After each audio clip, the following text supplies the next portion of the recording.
¿Podían las palabras, como los frágiles lomos de un libro antiguo, repararse y devolverles la vida? Isabel, restauradora de libros en la histórica Segovia, dedicaba sus días a esa minuciosa tarea, a rescatar del olvido las voces impresas, pero las suyas propias permanecían mudas, torpes, incapaces de tender puentes con el mundo que la rodeaba. Su taller, en una callejuela empedrada a la sombra del imponente acueducto, era su refugio y su prisión. Un universo de papel amarillento, olor a cuero y colas antiguas, donde el silencio solo era roto por el susurro de las herramientas. Aquella mañana de finales de invierno, la luz pálida se filtraba por el ventanuco alto, iluminando las motas de polvo que danzaban sobre un incunable del siglo XVII. Isabel, con la concentración de un cirujano, aplicaba un adhesivo casi invisible a una página rasgada. Mateo, su joven aprendiz, observaba desde la otra mesa, lijando con torpeza una cubierta. «Más suave, Mateo», dijo Isabel sin levantar la vista, su voz tan precisa y fría como el bisturí que sostenía. «Vas a dañar la piel. Cuidado con los nervios». Mateo se encogió ligeramente. «Sí, Isabel, lo siento». Ella no respondió. «Lo siento», una frase que él usaba con frecuencia. Ella casi nunca. ¿Para qué? El daño ya estaba hecho, ¿o no? Las disculpas le parecían una formalidad inútil, una pérdida de tiempo. El teléfono sonó, estridente, rompiendo la quietud. Isabel frunció el ceño. Solo podía ser Clara, su hermana. ¿Sí? Contestó, el tono apenas un grado más cálido que el que usaba con Mateo. «Isa, menos mal que te pillo». La voz de Clara, siempre un torbellino de emociones, llegó atropellada. «No sabes lo que me ha pasado con Javier, otra vez. Es que no me escucha, le digo que necesito que me ayude más con los niños, que estoy agotada, y él». Isabel suspiró internamente. Otro drama. «Clara, has probado a hacer una lista de tareas.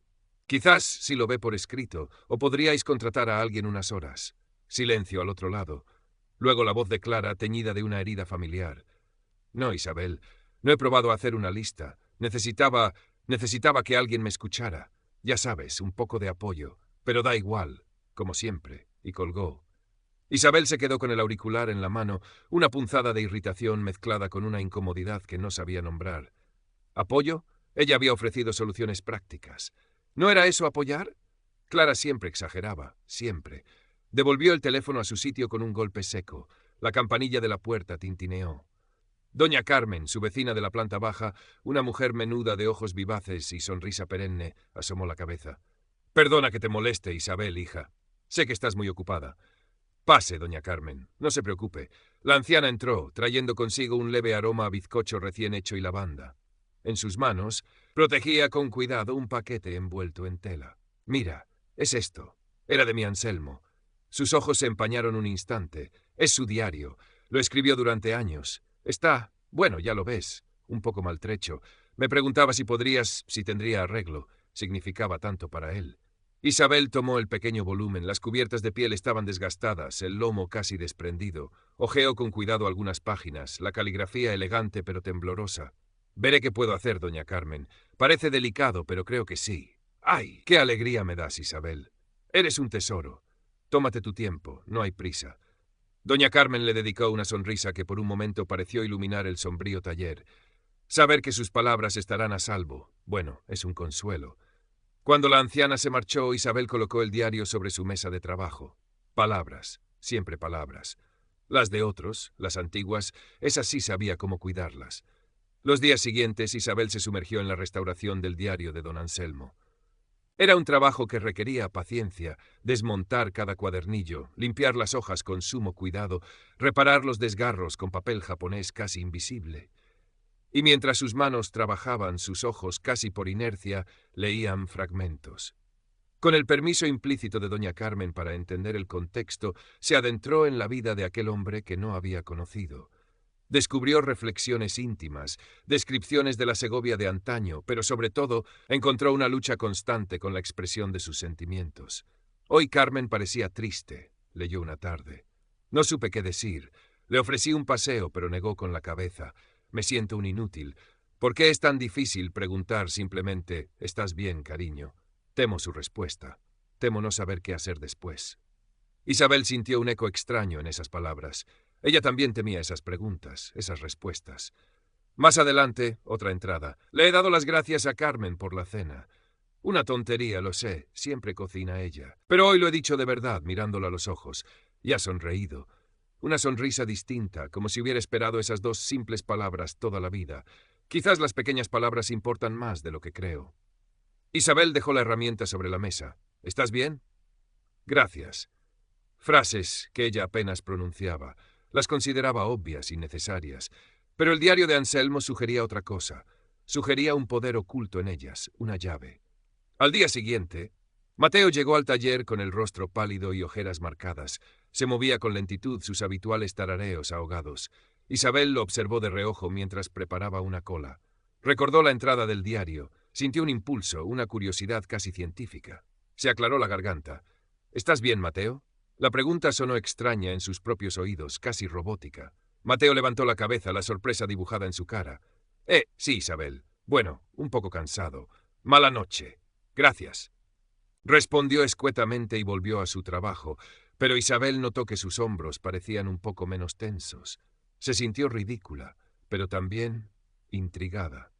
Una pequeña fisura se había abierto en su armadura. Comenzó a observar más a doña Carmen. La veía en el patio común, charlando con otros vecinos, siempre con una palabra amable, un «¿Cómo sigues de tu resfriado, Pilar?» o un «Qué bien te veo hoy, Manuel». Y los gracias brotaban de sus labios con la naturalidad del agua de una fuente. Isabel empezó con timidez a practicar. «Gracias, Mateo, por ordenar las pieles», dijo un día, sin mirarlo directamente. Él murmuró un «de nada», pero ella percibió un cambio sutil en su actitud, una menor tensión en el aire del taller. Pequeños experimentos, como probar la acidez de un papel antiguo. Entonces, Clara llamó de nuevo. Esta vez su voz estaba rota por la angustia. Su hijo pequeño, Martín, había tenido un accidente en el colegio, nada grave, unos puntos en la barbilla, pero el susto había sido enorme. Y estaba solo, Isa, porque Javier tenía una reunión importantísima y yo no llegaba. Me siento la peor madre del mundo. Isabel sintió el pánico habitual ante la emoción desbordada de su hermana. Su mente corrió a buscar soluciones. ¿Has llamado al seguro? ¿Necesitas que te lleve algo al hospital?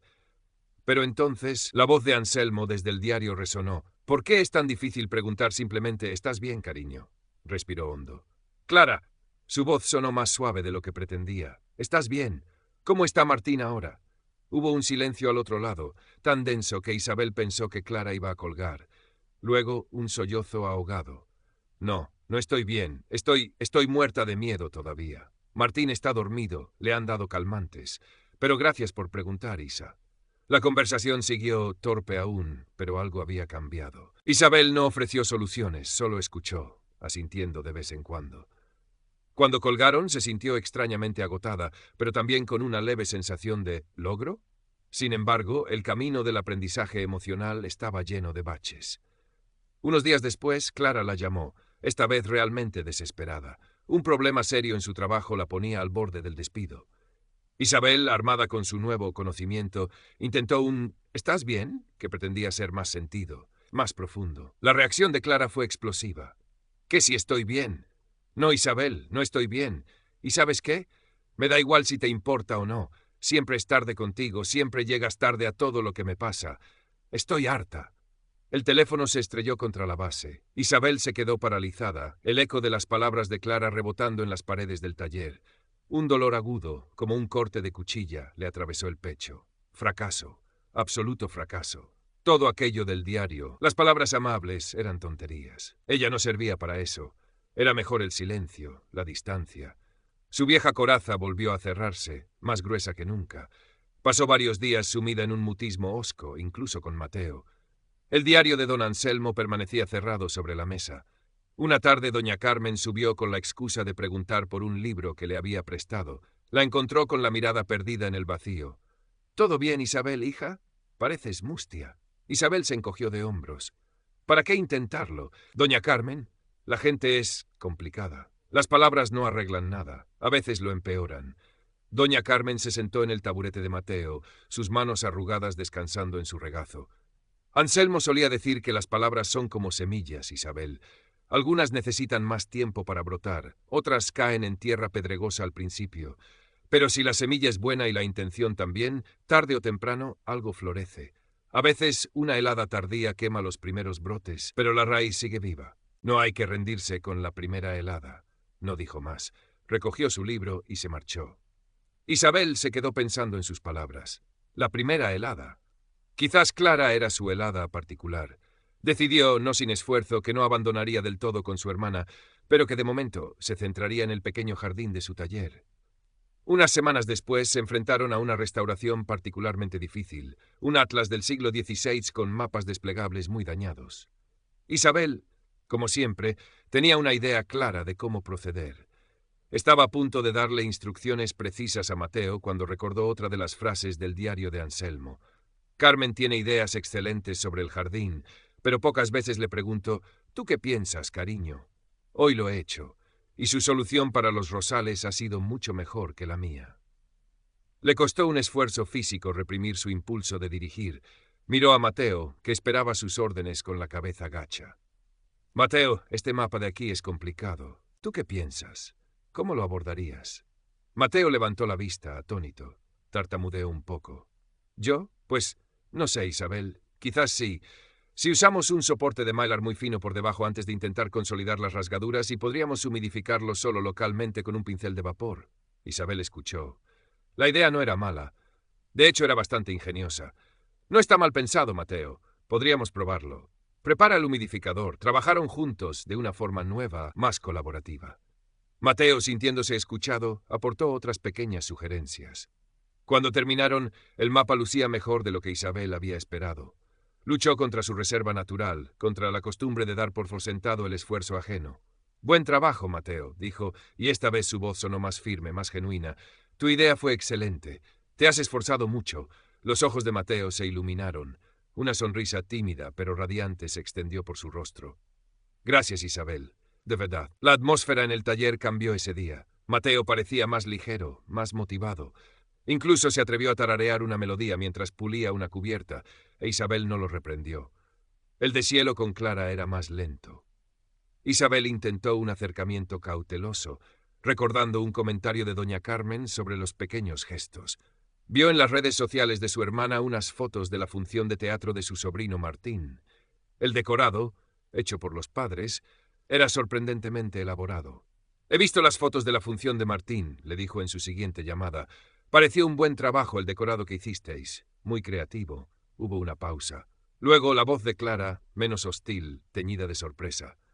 Ah, sí. Nos llevó semanas. Gracias, Isa. Martín estaba feliz. Un pequeño paso. Una minúscula semilla que quizás, solo quizás, había encontrado tierra fértil. Pero la vida y las relaciones rara vez siguen una línea recta ascendente. La verdadera prueba de fuego llegó con el aniversario de bodas de sus padres, o más bien, el aniversario de su muerte. Hacía 5 años. Isabel, como siempre, lo había anotado en su agenda mental, pero con la intención de pasarlo en su habitual soledad reflexiva. Clara, en cambio, siempre necesitaba marcar esas fechas, compartir el recuerdo, el dolor. Ese día Isabel estaba absorta en la reparación de un delicado misal cuando Clara llamó. «Isa, ¿te vienes a comer a casa? He hecho el estofado que tanto le gustaba a mamá. Podemos recordar». Isabel sintió una oleada de agobio. Multitud, ruido, emociones. «Hoy estoy muy liada, Clara. Tengo este encargo urgente. Ya sabes». «Urgente», repitió Clara, su voz plana. «Siempre hay algo urgente, ¿verdad? Más urgente que tu familia. Más urgente que ellos. No es eso, es solo que... No, Isabel, sí es eso, ¿sabes? A veces pienso que ni siquiera te acuerdas de qué día es hoy. Que para ti son solo fechas en un calendario que hay que pasar rápido». La voz de Clara se quebró. «Mamá siempre decía que tú vivías en tu mundo de libros y que ojalá algún día salieras de él para ver a los que te queríamos. Pero creo que nunca lo entendiste. Ni siquiera cuando ella te necesitaba más». El golpe fue brutal. Clara colgó antes de que Isabel pudiera articular palabra. Se quedó inmóvil, el misal olvidado entre sus manos. «Cuando ella te necesitaba más». Las palabras de Clara eran como ácido, quemando viejas heridas que Isabel creía cicatrizadas. Recordó los últimos meses de su madre, su propia torpeza, su incapacidad para ofrecer consuelo, refugiada en el trabajo, en la distancia segura de los libros. El dolor era tan intenso que apenas podía respirar. Cogió el diario de don Anselmo. Sus manos temblaban. Buscó desesperadamente algo, una guía, una palabra. «He herido a Carmen». Leyó en una página manchada por una antigua lágrima. «Mis palabras, o la falta de ellas, Han abierto una brecha. El orgullo me impide decir lo siento, pero el silencio es un abismo aún mayor. ¿Qué es más valiente? ¿Mantenerse firme en el error o admitir la falta y tender la mano? Isabel cerró el diario. El orgullo, el miedo a la vulnerabilidad, eran sus demonios personales. Doña Carmen la encontró así, pálida y con los ojos enrojecidos. No preguntó. Simplemente se sentó a su lado y tras un largo silencio comenzó a hablar en voz baja. Cuando Anselmo y yo éramos jóvenes, tuvimos una discusión muy fuerte. Por una tontería, ya ni recuerdo por qué. Pero éramos orgullosos los dos. Pasamos días sin hablarnos, viviendo en la misma casa como dos extraños. Una noche no pude más. Me acerqué a él mientras leía en su sillón y solo dije, Anselmo, lo siento, siento mi parte de culpa. Él levantó la vista, sus ojos llenos de sorpresa y luego de alivio. Y yo la mía, Carmen, me dijo. Fue como si se rompiera un dique. Esa noche volvimos a ser nosotros. Una disculpa, Isabel. A veces una simple disculpa puede mover montañas. La anciana le apretó suavemente la mano y se marchó. Isabel se quedó sola, el peso de años de silencios y malentendidos aplastándola. Pero entre los escombros de su angustia, una pequeña llama de determinación comenzó a arder. Tenía que hacerlo. Por Clara, por sus padres, por ella misma. Le costó 2 días reunir el valor, 2 días de ensayar frases en la soledad de su taller, de sentir el pánico atenazándole la garganta. Finalmente, una tarde gris, se encontró frente a la puerta de Clara. El corazón le latía con tanta fuerza que temía que su hermana pudiera oírlo. Clara abrió, la sorpresa y la cautela luchando en su rostro. «Isabel, ¿qué haces aquí? ¿Puedo pasar un momento?» Clara dudó, pero finalmente se hizo a un lado. El apartamento estaba en silencio. Los niños estarían en el colegio. Se sentaron en el sofá a una distancia prudente. Isabel jugueteaba con el borde de su chaqueta. Las palabras ensayadas se habían esfumado. Solo quedaba la verdad desnuda. «Clara», comenzó, la voz temblorosa pero firme, «lo que dijiste el otro día sobre mamá. Tenías razón». Clara la miró, los ojos entrecerrados, esperando. «Yo no supe estar a la altura, ni entonces ni muchas otras veces. He sido torpe, distante, y te he hecho daño, mucho daño». Tragó saliva, el nudo en la garganta apretando. «Lo siento, Clara. Siento profundamente el dolor que te he causado, antes y ahora. No tengo excusas. No supe hacerlo mejor, pero quiero aprender. De verdad que quiero». Las lágrimas corrían por las mejillas de Isabel, lágrimas que no sabía que guardaba. Se sentía completamente expuesta, vulnerable como nunca antes en su vida. Pero también, extrañamente, más ligera.